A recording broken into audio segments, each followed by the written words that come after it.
Let me ask you something uncomfortable. If I asked you right now how many subscriptions you're paying for, would you know the exact number? Not approximately, not around 5 or 6, the exact number. Most people can't answer that confidently. And that's where today's story begins. This isn't about one big financial mistake. It's about small, quiet decisions that feel harmless, but slowly reshape your financial structure. Today, we're talking about the subscription trap, how $10 decisions quietly add up, and why they matter more than they appear.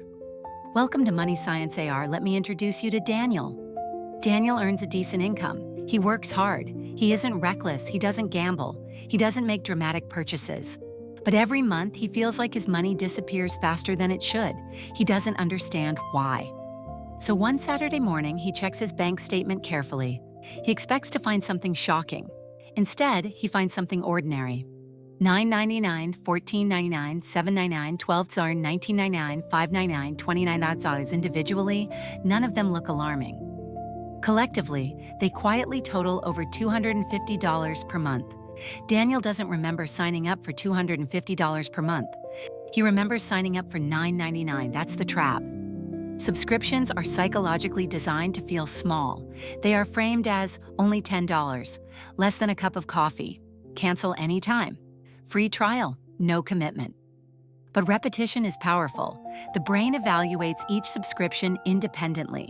It rarely calculates the total structure, and structure determines flexibility. Let's pause here. This is not about shaming subscriptions. Streaming services, cloud storage, music apps, learning platforms, software tools. Many of them provide value. The issue isn't usefulness, it's unconscious accumulation. Because fixed monthly payments change how your money behaves. Here's something important. Your brain treats small, recurring payments differently from large one-time purchases.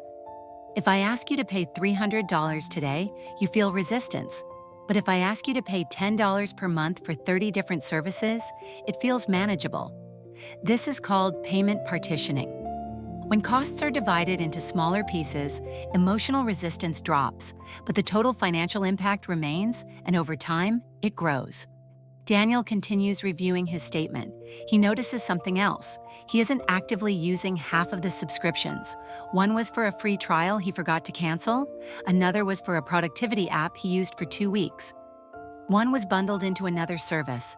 Another auto-renewed annually without him realizing. This is the invisible subscription model. Companies don't rely on you loving the product. They rely on you forgetting it. That's not evil. It's smart business design, but it requires consumer awareness. Now let's zoom out. If Daniel pays $250 per month in subscriptions, that's $3,000 per year. Over 10 years, that's $30,000. And that's without investing that money. The issue isn't that subscriptions ruin finances, it's that they reduce margin, and margin is where wealth grows. Here's where it becomes deeper than math. Subscriptions create structural rigidity. Rigid structures reduce flexibility. When your income arrives, part of it is already spoken for.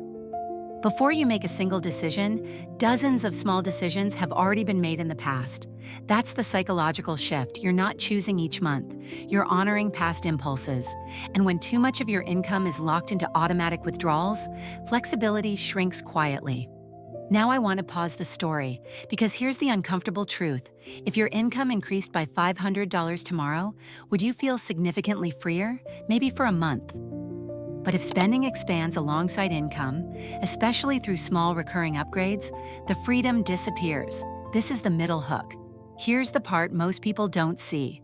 Subscriptions are the gateway to lifestyle inflation. It starts with one streaming platform, then two, then premium tiers, then software upgrades, then automatic renewals.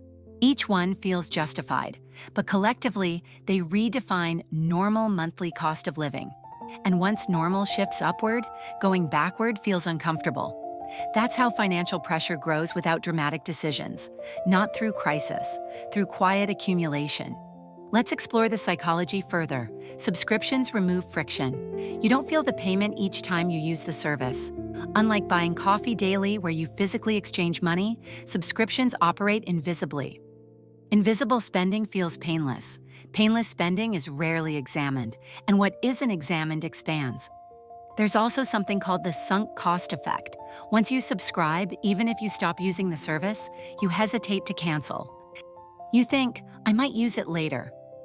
I already paid for this month. It's not that much, so you leave it active. Not because it's valuable, but because it's easier. That ease is the trap. Let's return to Daniel. After reviewing his subscriptions, he feels surprised. Not ashamed, just surprised. He didn't choose to reduce his financial flexibility. He simply didn't notice it shrinking. This is how most middle-class financial pressure builds, not from irresponsibility, from inattention. And modern digital economies are designed for inattention. One-click purchases, auto-renewals, bundled services, default continuation. The default is always stay subscribed. The responsibility to interrupt belongs to you. Now imagine something different. Daniel cancels half of his subscriptions, not all, just the ones he doesn't truly value. He frees up $120 per month. Immediately his structure changes, nothing dramatic, no raise, no side hustle, just removal.